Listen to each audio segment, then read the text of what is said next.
श्री कृष्ण जी कहते हैं कि धरती पर जिस प्रकार मौसम में बदलाव आता है, ठीक उसी प्रकार जीवन में भी सुख दुख आते जाते रहता है। जो मुस्कुरा रहा है उसे दर्द ने पाला होगा, जो चल रहा है उसके पाँव में छाला होगा।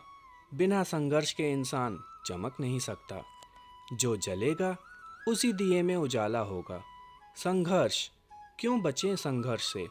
संघर्ष ही तो जीवन की आत्मा है, क्योंकि जितना कठिन संघर्ष होगा उतनी ही शानदार जीत होगी।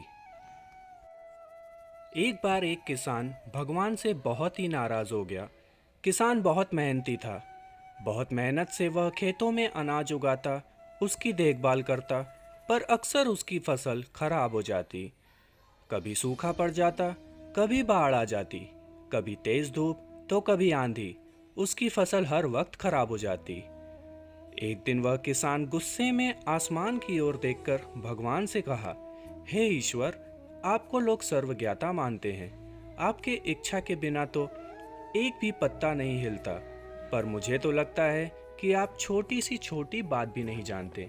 आपको तो ये भी नहीं पता कि खेती बाड़ी कैसे करते हैं।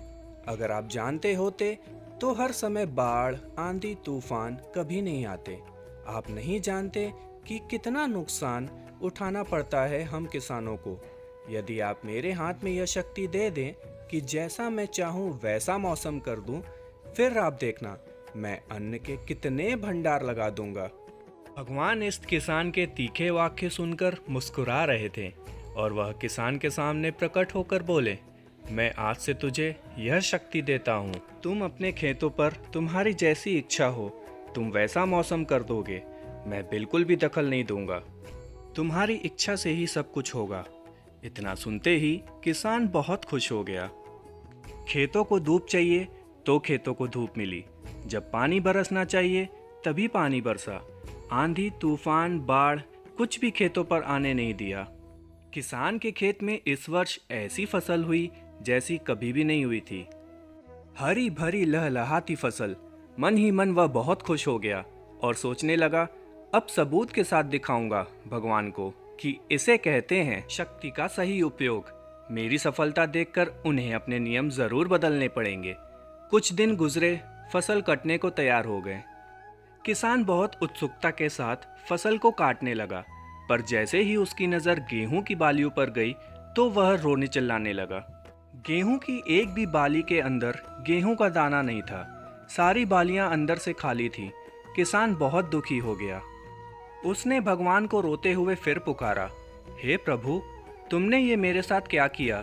क्या तुमने मुझे कोई सजा दी? भगवान बोले, पुत्र, ये तो होना ही था। तुमने पौधों को संघर्ष करने का मौका ही कहाँ दिया। ना तो तुमने उन्हें आंधियों से जूझने दिया, ना तेज बारिश से सहने दिया, और ना ही धूप में तपने दिया। किसी चुनौती का सामना उन्हें नहीं करने दिया। तभी पौधे अंदर से खोखले रह गए। जब आंधी, तूफान, तेज बारिश और धूप पड़ती है, तभी ये पौधा अपने अस्तित्व को बचाने के लिए संघर्ष करते हैं, और इसी संघर्ष से एक बल पैदा होता है जिसमें शक्ति होती है, ऊर्जा होती है। और यही ऊर्जा पूर्ति तेरे गेहूं के दानों की तरह जो नहीं फूटी, तूने उन्हें कठिनाइयों से गुजरने ही नहीं दिया। जहां उनके अस्तित्व का जन्म होता, सारी बालियां इसलिए खाली हैं, इसमें एक भी गेहूं का दाना नहीं है, क्योंकि तुमने अपने पौधों को संघर्ष कराया ही नहीं। याद रखिए, स्वर्ण में स्वर्णीय आभा तभी आती है जब वह आग में तपने, गलने और हथौड़े से पीटने जैसे संघर्षों से गुजरता है। कोयले का टुकड़ा हीरा तभी बनता है जब वह उच्च दाब और उच्च ताप की मुश्किल परिस्थितियों से गुजरता है। इसी तरह यदि हमारी जिंदगी में कोई संघर्ष या चुनौती ना हो तो हम भी गेहूं की बालियों की तरह खोखले रह जाएंगे। कोई अस्तित्व नहीं होगा हमारा। विपरीत परिस्थितियां, चुनौतियां, समस्याएं हमें और अधिक निखारती हैं। यदि जीवन में कठिन परिस्थितियां और चुनौतियां आए तो घबराना मत, बल्कि सामना करना, विश्वास करना कि आप और अधिक निखर जाओगे और अधिक मजबूत बन जाओगे। जिंदगी जीना आसान नहीं होता। बिना संघर्ष कोई महान नहीं होता। जब तक ना पड़े हथौड़े की चोट, तब तक पत्थर भी भगवान नहीं होता। दोस्तों, अगर आपको ये कहानी पसंद आई तो कमेंट में जाकर बताएं।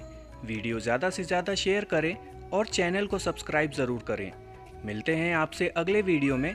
तब तक खुश रहें, स्वस्थ रहें। जय श्री कृष्णा।